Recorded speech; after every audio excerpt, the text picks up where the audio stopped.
Opening up doors, taking opportunity, seizing the moment. You talked about, somebody said they want to be an MC, right? They want to be one of the top MCs. Do-rag in the back. B-rap. B-rap, sorry. Hey, sorry, man. I can't hear too good. That's funny for me. All right, there you go. Yeah. I was recently in Brooklyn. I'm sure you guys heard of Brooklyn. Was in Brooklyn.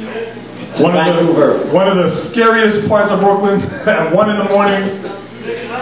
And there's these MCs on stage just killing it. Killing it, man. Just rock. Oh, man. You know BK MCs already. So here comes Subliminal. This dude from Toronto, Canada. You know what I did? I looked at what they did and said, how can I do what they're doing but do it differently enough that I could stand out? What makes you unique? What makes you stand out? So I started to work with the band. You can go on YouTube and everything I'm talking about is on YouTube, aka Subliminal, you will see it. And I did this thing with this bass player. I made him hold out his bass like this and I started playing the bass with my fingers and going back and forth and back and forth. Blew up Brooklyn and gave them something they have never seen before. Next month, I'm off to the UK and we're going to head back to Atlanta and then back to New York again, opening up doors but distinguishing yourself.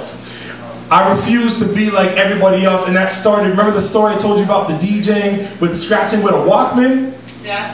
Those are things that, it's that mindset that makes you different. How many beatboxing, rapping, MCing, DJing, motivational speaking, barbering architects do you guys know? One. That's what's up. And I'm so happy to be out here in Hamilton because we've been trying to get out of Toronto a little bit more. I was recently in Atlanta, but I wanna come out to different parts of Canada a little bit more. And I'm so thankful my man Mark Trinidad called me in to come and talk to you guys. And I'm hoping that this can be something that we can continue doing. But the main goal is to motivate you guys to believe in yourself. And this is, I know it sounds cliche, you know what I'm saying? I know it sounds cliche, but this is the honest truth. Keep doing what you love. Would you believe me if I told you that DJing helped me with my architecture? Would you believe me? Probably. How does DJing help me with architecture? Self-confidence. I was on stage in front of thousands of people, so presenting my architecture wasn't a problem. Barbering helped me with architecture. Would you guys believe me if I told you that for the first 2 years of being at U of T, a 5-year program, I kept all my hip-hop a secret? Why did I keep my hip-hop a secret when I was at U of T? You didn't want to get stereotyped. I didn't want to get stereotyped, but there was another reason. I thought the people would boo me, but I thought they would laugh at you. Laugh at me. Hey, nothing wrong with laughing at me. Different industries, I guess. Here's the honest truth. I didn't even own a drafting table. You know those big tables that architects draw on? Yeah. I didn't even own one. I didn't even have one at home. I had like a bootleg one that you'd have to put on telephone books and stuff.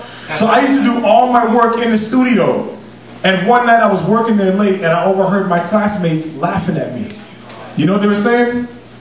They were saying, that Sean guy, man, says he could beatbox and like that's gonna help you get architecture work. And they didn't know I was sitting there. It was like 4 in the morning and the desk is up real high.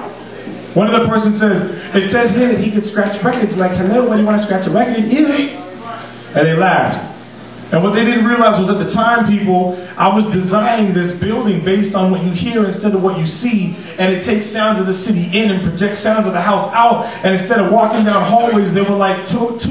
And when you open up the doors would become these acoustical reflection panels so you would know which part of the house you're going to before you get there because the sound would come down the hallway. And I took my white eraser and I erased everything.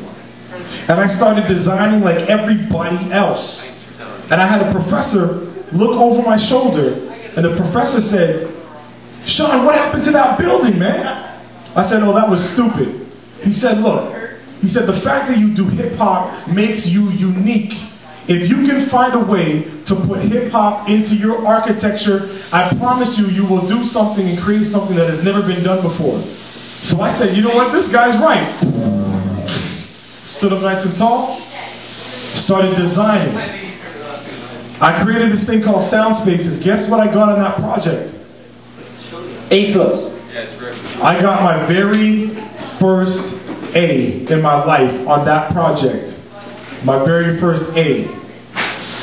My question to you was this: if we all looked the same, walked the same, talked the same, thought the same, would that be interesting? No. So when the person next to you is a little bit different than you, that's a beautiful thing. We need to learn to accept